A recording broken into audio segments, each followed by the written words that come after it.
Ẹ káàbọ̀ padà sórí Dudu Flix TV. Èmi Ogi Aládùkẹ́ náà ni mo ṣe wà lórí ọpọ́n. A ti ṣe fídíò kan kọjá fún ẹ̀yin tí bá jẹ́ first timers. Ẹ máa láti subscribe sórí YouTube channel wa. Then link first video yẹn máa wà in the description below. So ẹ máa bá mi ká lọ.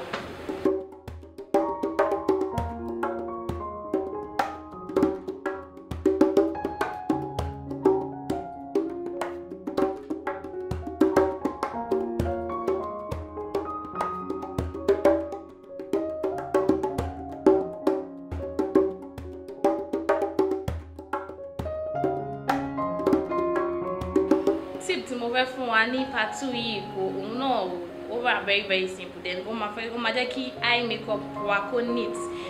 Makeup tó wà lójú mi mo fẹ́ ṣe smoky, mo fẹ́ fi àwọn ẹ̀fíìsì kan sí, mo fẹ́ fi dark, so mi dẹ̀ fẹ́ kó spill, mi fẹ́ kó máa ṣe anyhow. So mo fẹ́ lo sellotape láti fi area yìí, láti fi shield area yìí so that ó máa fún mi ní neat work.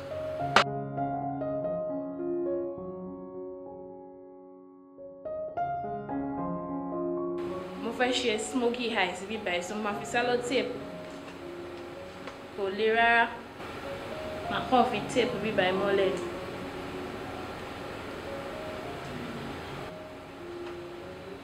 It's very simple.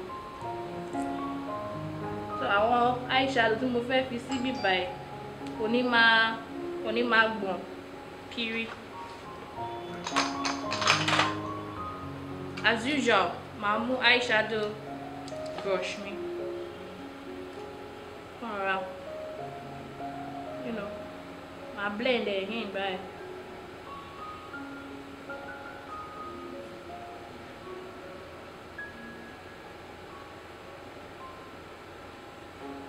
Ṣé ti rí tí mo ṣe excess sellotape yẹn ni pé ó máa fún ní angle tí mo fẹ́.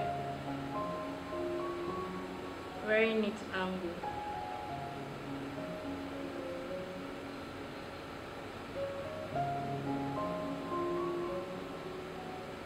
So nǹkan tá a bá ṣe fún Táyé la máa ṣe fún Kẹ́hìndé o. So kò jù bẹ́ẹ̀ lọ.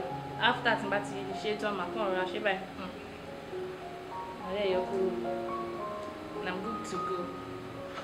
So mo lérò pé a get tip tí mo ń try láti yẹ.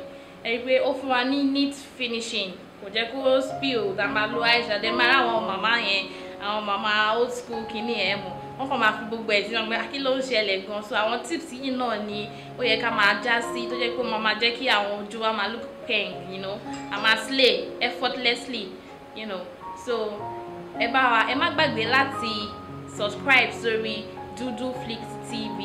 Ẹ fi comment sílẹ̀, ẹ fi comment.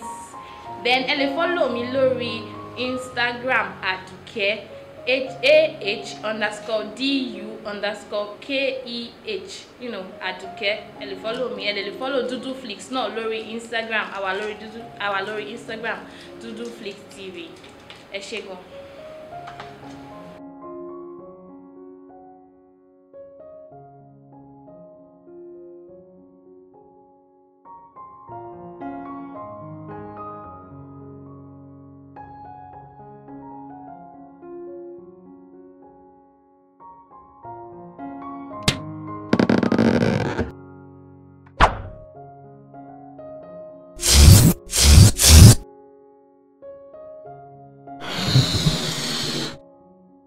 This is YouTube. Subscribe to Dudu Flix. My name is Tokumbo Latana. I'm a Nollywood actress recording live from London with my friend here. Subscribe to Dudu Flix. Thank you.